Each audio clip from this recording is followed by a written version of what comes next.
सभी साथियों को नमस्कार, शुभ प्रभात। युवा मंच यूट्यूब चैनल पर आप सभी का स्वागत है।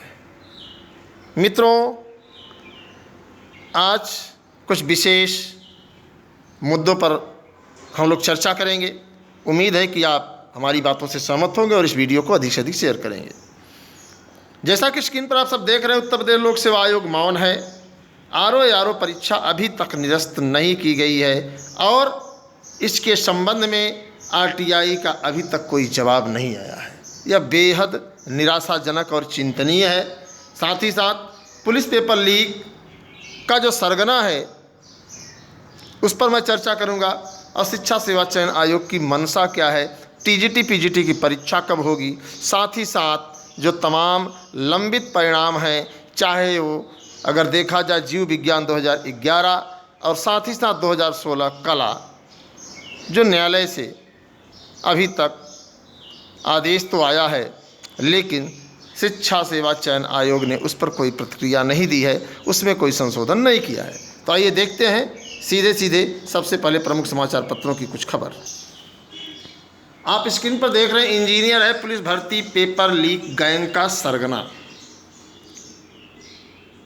अब आप ध्यान से देखें, यूपी पुलिस आरक्षी भर्ती परीक्षा का पेपर लीक कराने वाले एक मास्टरमाइंड राजीव नयन मिश्र को यूपी एसटीएफ ने गिरफ्तार किया है। राजीव मिश्र इंजीनियर हैं और कंसल्टेंसी कंपनी भी चलाता है। इस कंपनी को चलाने के दौरान राजीव छात्रों के एडमिशन कराने के ठेके लेने लगा और इसके बाद नकल कराने वाले गिरोह का सरगना बन गया। रेलवे अधिकारी की बेटी है गर्लफ्रेंड। अब आप समझिए, राजीव नयन मिश्र मूल रूप से प्रयागराज मेजा थाना क्षेत्र के गांव अमौरा का रहने वाला है। आरोपी वर्तमान में भोपाल के महर्षि पतंजलि योगा केंद्र के पास अपनी गर्लफ्रेंड के साथ रहता है। आरोपी ने पत्नी से विवाद करने के बाद यहीं भोपाल में ठिकाना बनाया है। आरोपी राजीव की गर्लफ्रेंड रेलवे की एक बड़े अधिकारी की बेटी है। दोनों ने हाल ही में 40 लाख रुपए का मकान लिया है और यहीं पर रह रहे थे। एसटीएफ राजीव की गर्लफ्रेंड से भी पूछताछ करेगी। राजीव ने मध्य प्रदेश के सीहोर में साई कॉलेज से इंजीनियरिंग की पढ़ाई की है। सोचिए, एक इंजीनियर कैसे बना पेपर लीक का सरगना। 7 लाख की डील थी। परीक्षा पेपर लीक मामले में दबोचे गए राजीव मिश्र नयन ने हर परीक्षार्थी के साथ पेपर पढ़ाने के एवज में 5 से 7 लाख रुपए की डील थी। डील के तहत कुछ परीक्षार्थियों ने राजीव को पैसे दे दिए थे। जो पैसे नहीं दे पाए थे, राजीव ने उनके मूल दस्तावेज अपने पास रख लिए थे। पूरी रकम मिलने के बाद दस्तावेज वापस करने की बात उसने परीक्षार्थियों से कही थी। गिरफ्त में आया आरोपी पहले भी एनएचएम घोटाले में ग्वालियर और यूपी टेट पेपर लीक में कौशाम्बी से जेल जा चुका है। राजीव ने बताया कि रवि अत्री ने ही उसे फ़ोन पर ऑफर दिया था। अस्पताल निवेश सिपाही भर्ती पेपर लीक का मास्टरमाइंड राजीव नयन मिश्र यमुना पार क्षेत्र में मेजा में रहने वाला है। माँ बाप की मौत के बाद बीटेक की पढ़ाई के लिए वह भोपाल गया और वहीं एडमिशन कराने के नाम पर अवैध धंधे में शामिल हो गया। बताया जाता है कि राजीव बीटेक करने के लिए भोपाल गया था, वहीं पढ़ाई के बाद वह अवैध धंधे में लिप्त हो गया। पुलिस ने बताया कि शादी के बाद राजीव ने पत्नी को गांव में रख दिया, जबकि भोपाल में एक युवती के साथ रहता था। प्रयागराज में उसने एक निजी अस्पताल में लाखों रुपए निवेश किया है। अब समझिए आप लोग, राजीव की कॉल डिटेल भी निकाली गई है। ये प्रयागराज के सबसे बड़े मेजा के रहने वाले। लेकिन सवाल इस बात का है कि आखिर इसका सरगना पेपर लीक कराने वाला है, लेकिन इसमें अगर देखा जाए तो एक बड़ा गैंग है जिस पर अभी न एसटीएफ की नज़र पड़ी है न अन्य की। अब आप देखिए, लखनऊ से सीधे आरओ भर्ती परीक्षा का पर्चा लीक करने के मामले में फरार चल रहे डॉक्टर शरद की तलाश में एसटीएफ कई जगह दबिश कर रही है। एसटीएफ ने पर्चा लीक कराकर करोड़ों रुपए वारे न्यारे करने में अभिषेक कुमार, शिवम गिरी, रोहित पांडे और स्कूल मैनेजर सौरभ शुक्ला व बर्खास्त सिपाही अरुण कुमार सिंह को गिरफ्तार किया है। इन 5 लोगों की गिरफ्तारी के बाद भी एसटीएफ को कई नए खुलासे हुए थे। इस दौरान सामने आया है था कि आरओ भर्ती परीक्षा का पर्चा लीक करने में डॉक्टर शरद की भी अहम भूमिका रही है।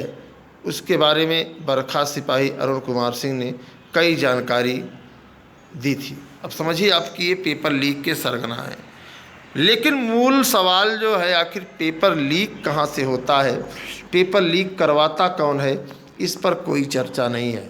मूल सरगना का मतलब इन्होंने तो वितरण किया है प्रसाद को। पेपर एजेंसी बनाती है, एजेंसी के द्वारा विद्यालयों में समय से पेपर पहुंचाया जाता है, लॉकअप में बंद रहता है, उसके बाद विद्यालयों में वितरित होता है।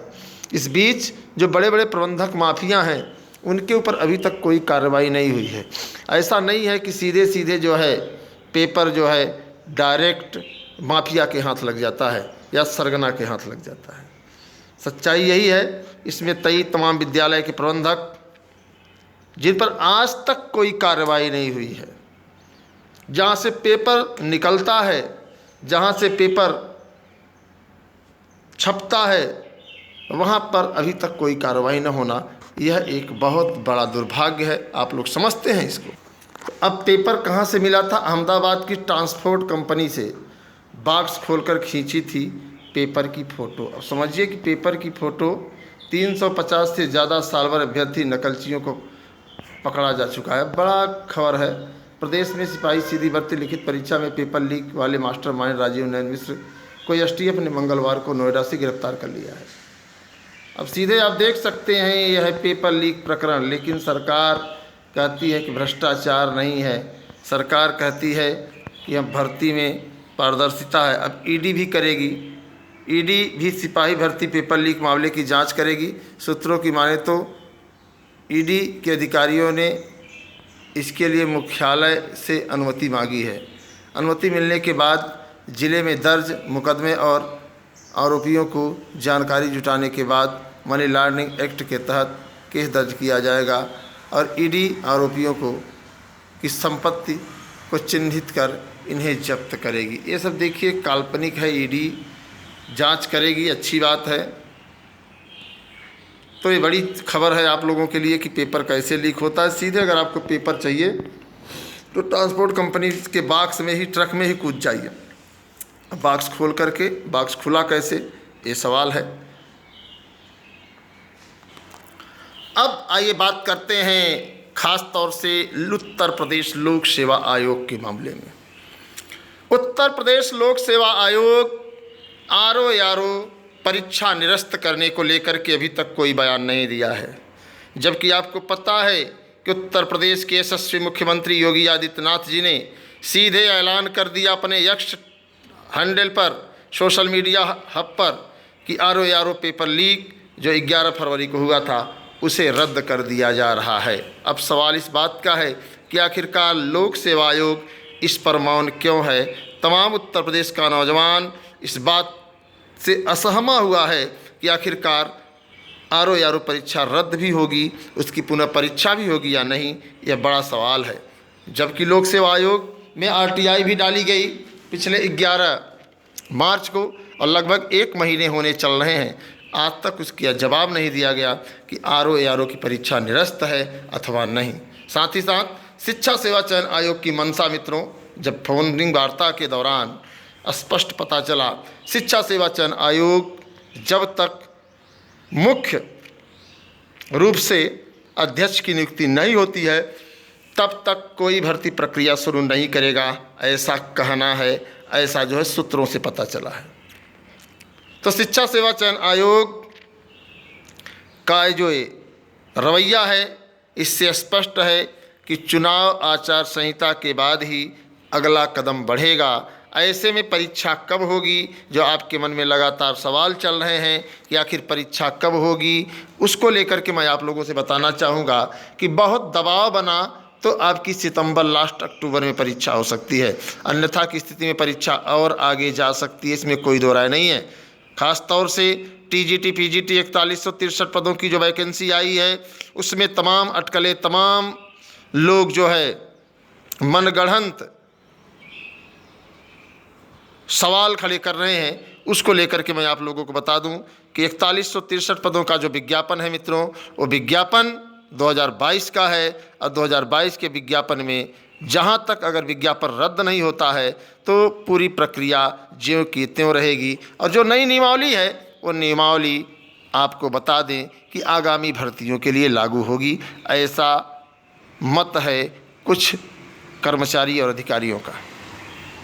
लेकिन हकीकत यही है कि टीजीटी पीजीटी के जो तमाम नौजवान साथी हैं, अगर उनको देखा जाए तो 40 वर्ष से अधिक उम्र जिनकी हो गई है, तो आपको बता दें कि तमाम राज्यों की अगर बात करें, झारखंड, छत्तीसगढ़, मध्य प्रदेश, राजस्थान, बिहार, तमाम राज्यों की अगर बात करें हम लोग, तो शिक्षक बनने का मौका 40 वर्ष तक ही है। हाँ, आरक्षित कैटेगरी को जो है कुछ छूट मिली है। तो ऐसे में निश्चित तौर पर जो नियमावली बनाई गई है, तमाम राज्यों की जो नियमावलियां हैं उसको देख करके, और LTGIC में आप देखे होंगे कि उसकी भी नियमावली किस तरीके से है कि उसमें 40 वर्ष तक ही है, जबकि इसमें न्यायालय में कुछ लोग गए थे लेकिन न्यायालय ने भी इस पर हाथ खड़े कर दिए। तो अब सवाल ये बनता है कि आखिरकार नियमावली अगर लागू हो जाएगी तो लाखों छात्र नौकरी की रेस से बाहर हो जाएंगे। ऐसे में क्या नियमावली लागू हो पाएगी? क्या आप सब नियमावली लागू होने में जो है सहमति देंगे या फिर इसका विरोध करेंगे, ये तो वक्त बताएगा। जैसा कि आप सब जानते हैं कि इसमें अब 2 खेमे होने सुनिश्चित हो गए हैं। एक खेमा यह कहेगा कि नियमावली लागू हो, एक खेमा कहेगा नियमावली न लागू हो। जबकि हकीकत में देखा जाए तो नियमावली न लागू होने वाला खेमा एक बहुत बड़ा खेमा है, जिसमें 60 वर्ष तक जो है नौकरी पाने का एक मौका रहता है। ज़्यादातर अभ्यर्थी PCS, IAS तमाम वनडे एग्ज़ाम में असफल होने के बाद जब उम्र दराज हो जाते हैं, ओवर एज हो जाते हैं, तो TGT PGT को अपना अंतिम हथियार मान करके जो है तैयारी में जुट जाते हैं। ऐसे अगर देखे जाए तो प्रयागराज ही सहित लखनऊ, दिल्ली, गाज़ियाबाद तमाम बड़े बड़े शहरों में भी ऐसे प्रतियोगी हैं जो तैयारी के दौरान नौकरी न पाने पर 40 वर्ष की अवस्था क्रॉस करने के बाद TGT PGT को अपना अंतिम शस्त्र समझते हैं, अंतिम हथियार समझते हैं और उसी पर भरोसा करके तैयारी करते हैं। तो ऐसे में एक बड़ा झटका लगेगा, लेकिन इसके लिए लड़ाई जोरों पर होगी। हताश और निराश होने की ज़रूरत नहीं है। जो भी साथी हैं इस वीडियो को अधिक से अधिक शेयर कर दें, ताकि सरकार, लोक सेवा आयोग, RO पेपर लीक प्रकरण पर गंभीरता से जल्द नोटिस जारी करे और तत्काल यह कवायद शुरू करे कि RO की परीक्षा कब होगी। और अभी तक RTI का जवाब न देना यह संदेह पैदा कर रहा है कि लोक सेवा आयोग कहीं अपनी साख बचाने को लेकर के परीक्षा निरस्त करने के मूड में तो नहीं है। हो सकता है परीक्षा निरस्त ना करे, यह भी हो सकता है। तो कई प्रश्न हैं, बाकी आप अपनी राय कमेंट बॉक्स में दीजिए। हमें आपकी राय का बेसब्री से इंतज़ार है। इसी के साथ सभी साथियों को धन्यवाद। नमस्कार।